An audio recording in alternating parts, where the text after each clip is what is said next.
Hey friends, it's Friday. Welcome to Friday. You made it through another week. You made it through another month. It's the last day of June. I can't believe it. We have a great weekend planned at Emmanuel. I can't wait to finish the second half of Loved Enough to Be a Branch. That's where we left off Sunday. Loved Enough to Be a Branch. In the first service, I got further. I got through 3 points. In the second service, I only got through 2. So I got to make sure I keep that in mind. But we are going to dive back into John 13, 14, and 15 and grow. And so join us and pray for a great weekend. And then I hope that next week you have a wonderful July 4th. We will continue our study through the week, through Psalms. I'll probably take, let me think, today's Friday. No, you know what? We'll press on through the week. We'll do enough for today, every day next week. And then don't forget, July the 10th, we're switching the format a little bit over to YouTube. And we're going to set up a dedicated channel. We hope you'll subscribe, track along with it. It will give me the ability not only to continue enough for today, but to expand the offering and to do some other things that we pray that God will use to bring souls to himself. And so you pray that that transition will go smoothly. Don't sweat it. We're going to do everything we've been doing. We're going to continue through Psalms. We got 51 more Psalms to do. And at the rate we're going, that's probably a year and a half, okay? And then we're going to pick another Bible book or some other track and keep growing together, keep meditating, keep letting God shape us. I so love doing this with you, and I'm so thankful you would take the journey. So reach out and grab a friend, bring them along to the YouTube channel, subscribe, and let's pray that God will develop the community and more than that, advance his kingdom in these last days. So many people are looking for hope and truth, and I'm coming to find out they're looking for it on Google and YouTube, amazingly. And so let's go there, and let's be there, and let's make sure that they can find the gospel as the Lord would have it. So we read Psalm 81 yesterday. We laid the foundation. This is a psalm of celebration during a feast. There's a bit of regret in this feast. There's some instruction in this feast. It seems to me that this came late in the history of the nation. This may have even been written between the Testaments. So during the time of post-exile before Jesus, we don't really have a timeline on it, but it just seems to me that the psalmist is aware of the journey of Israel and they're turning away from God. So maybe it was written right before exile. Maybe it was written during exile, longing for the feasts again and kind of like wistfully remembering. Maybe it was written when the people returned and they were restoring things and rebuilding the temple. But it is a song about probably the Feast of Tabernacles, Festival of Tents.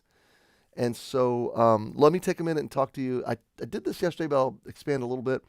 The people in the fall, in October, our month of October, they would gather, come from all over the world. And 3 times a year, the people were called back to Jerusalem to worship God, especially the males, okay? Now, they would bring their families, and they would come 3 times a year. They'd make their pilgrimage.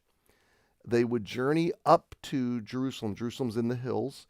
And no matter which direction you're coming from, you're coming up to Jerusalem. So the Bible often says they went up to Jerusalem. It doesn't mean they went north. It means they went up in elevation.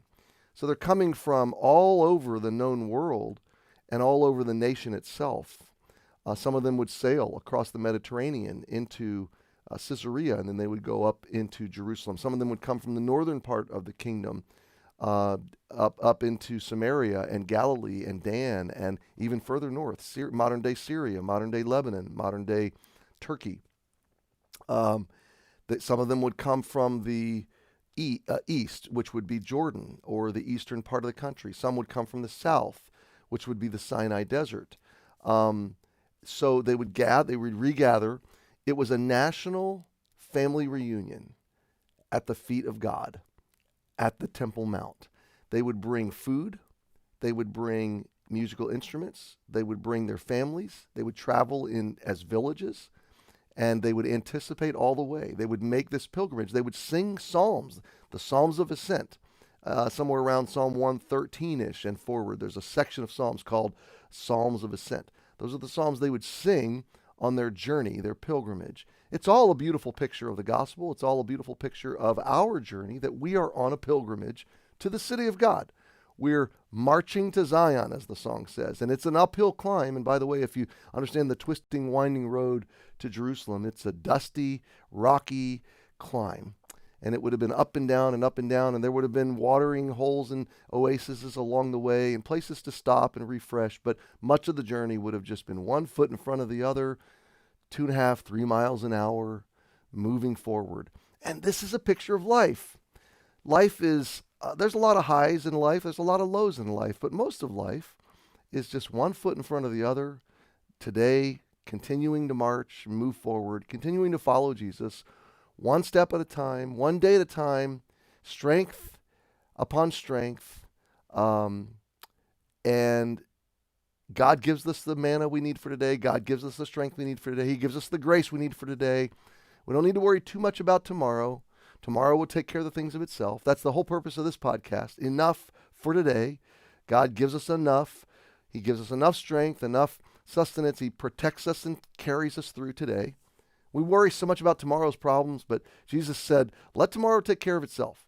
The problems of today are sufficient to themselves, and God's going to sustain you. So this pilgrimage, we are on a pilgrimage. And it means we put one foot in front of the other, one day at a time. We take the journey. It means God is active in our mundane, repetitive aspects of life. We're following him. It means that we're making progress. It means that it's uphill, it's arduous. It means that there's hope, there's a destination. In fact, those who know Jesus are predestined to be transformed, conformed to the image of Jesus. You will not always struggle as a believer. You will not always have doubt. You will not always have fear and worry and anxiety. You will not always have family problems or work struggles or financial financial problems. You will not always have these burdens that you're carrying through life. You will arrive on schedule in the presence of God, at the city of God, and you will celebrate. You'll be welcomed home at the marriage supper of the Lamb, the feast of God, the feast of all feasts. Jesus said, I won't have this supper until you're with me in the kingdom. And he will gird himself, and he will serve you this feast, and he will welcome you home. So this Feast of Tabernacles, all the feasts of God, the Passover, they're all foreshadowing events. They're all events telling us God is a celebrator. He's a celebratory God. He's a generous God. He's a lavish God. Remember when Jesus fed the 5,000? Everybody was full. There's still 12 baskets left over. He's not poor. He's not restrained. He is abundance, and he's going to lavish us with abundance. And so he called his people to celebrate, and so he does us. Now, I was asked recently, why don't we celebrate the Jewish feast? The New Testament church did not have to. They were never instructed that they had to. In fact, they were told that they didn't have to.